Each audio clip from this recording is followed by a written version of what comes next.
আমার সকল হিন্দু, বৌদ্ধ, খ্রিস্টান সকল ভাইদের কাছে আমি ক্ষমা চেয়ে নিচ্ছি, স্পেশালি হিন্দু ভাইদের কাছ থেকে।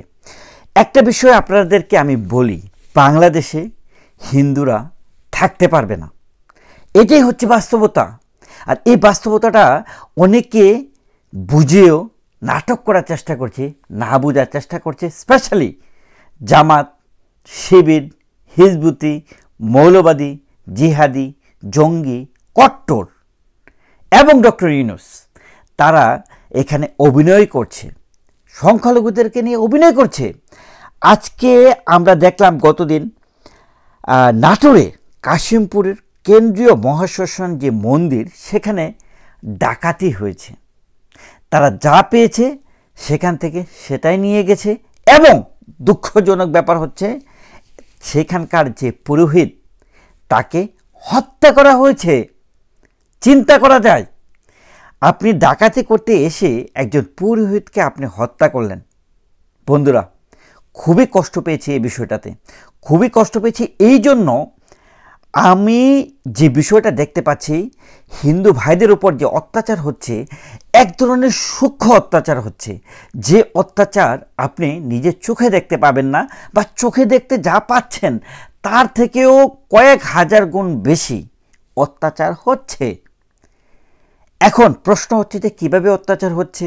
এই যে দেখেন, আইনজীবীরাই 50 জন দাঁড়িয়ে বলছে চিন্ময় কৃষ্ণ দাস নামে যে ব্যক্তি আছেন, তাকে যে গ্রেফতার করা হয়েছে, তার আইনজীবী যারা হবে তাকে ধুলাই করা হবে, তাদেরকে পিটানো হবে, তাদেরকে কোর্টে আসতে দিবে না। তাদের ভাষ্য, এটা আমার ভাষ্য নয়, এটা তো মিডিয়াতে পাবলিশই হয়েছে, মিডিয়াতে ভাইরালই হয়েছে। সেখানে দেখেন, চিন্ময় কৃষ্ণর যে আইনজীবী, সে ইন্ডিয়াতে গিয়েছে তার শারীরিক অবস্থা খারাপের জন্য, চিকিৎসার জন্য। এখন তার ছেলে কেন ইন্ডিয়ার নাগরিক, কিভাবে নাগরিক হলেন? প্রশ্ন হলো, ডক্টর মোহাম্মদ ইউনূস সে কি বাংলাদেশের নাগরিকত্বা, আপনার সিটিজেনশিপ কি এখনও তার আছে? প্রশ্ন হলো, তার ওয়াইফ হচ্ছে ইন্ডিয়ান। প্রশ্ন হলো, তার মেয়ে সে হচ্ছে আমেরিকান। এই প্রশ্নটিকে সাংবাদিকরা ডক্টর মোহাম্মদ ইউনূসকে করেছে যে আপনার সন্তান আমেরিকান কেন, আপনার সন্তান বাংলাদেশি নয় কেন? তাহলে কেন চিন্ময় কৃষ্ণ দাসের যে আইনজীবী, তাকে প্রশ্ন করা হয় যে আপনার ছেলে ভারতের নাগরিক কেন হলো? দেখুন, বিষয়টা হচ্ছে তিনি একজন আইনজীবী, সে যখন চিন্ময় কৃষ্ণ দাসের পক্ষে দাঁড়াতে চাচ্ছে, তার জামিনের জন্য তাকে হুমকি দেয়া হচ্ছে, রাষ্ট্রদ্রোহিতার মামলা করা হবে বলছে। তিনি একটি ওপেন একটা ইন্টারভিউ দিয়েছেন, কারণ তিনি একজন সিনিয়র একজন লয়ার, তো তাকে অনেকে জানে, অনেকে চিনে। তো মানুষ এসে প্রশ্ন করেছে, তিনি উত্তর দিয়েছেন। তিনি কি দেশকে ভালোবাসেন না সেরকম কোনো নির্দেশন রেখেছেন? একটা অত্যাচার যখন হবে, আজকে ইসরায়েল অত্যাচার করছে, তাহলে কি আজকে আমরা বাংলাদেশে বসে আমরা কি প্রতিবাদ করব না? প্রতিবাদটা কি অপরাধ? সারা বিশ্বে প্রতিবাদ হচ্ছে। তো বন্ধুরা, প্রশ্নটা হচ্ছে, এই যে কাশিমপুর কেন্দ্রীয় মহাশ্মশান মন্দিরের যে পুরোহিত, তাকে যে মারা হলো, হত্যা করা হলো, এখন পর্যন্ত কেউ গ্রেফতার হয়নি এবং গ্রেফতার হবেও না।